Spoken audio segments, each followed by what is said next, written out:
Ngane kamama angikubingelele ngikwamukele egazini lami namuhla. Mangabe ke uyaqala ukufika ngicela enze isiqiniseko sokuthi ke uyawucofa usubscribe khona lizokhula ngamandla ke leli khasi lami ngiqhubeke njalo ngigqugquzeleke ukuthi ngolethele indaba ezishisayo.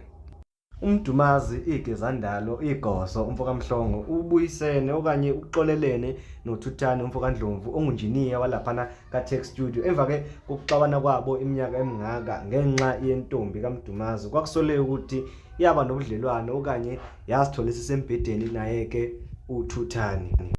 Uma ke sikhuluma ke ngesimo sentombi kaMdumazi asihubhi wona amanga ngoba ke nayo ke ivoice note okanye i-call recording yazwakala ezivumela uThembelihlo ethi yebo baby salala. Abaculi ke abanjengonjoko bakuvezile lokho ezingomeni zabo becula ingoma ke ethi Thembelihle, kodwa ke asikho lapho esinakho namhlanje ukuthi ke lamadoda amabili azwene futhi abuyisene kusho ukuthi uMdumazi sizombona ebuyela kwa-Tech Studio ekhipha ama-hit songs akhe njengenjwayelo esebenzisana futhi nabanye abaculi abanjengoNkosi Amagcokama.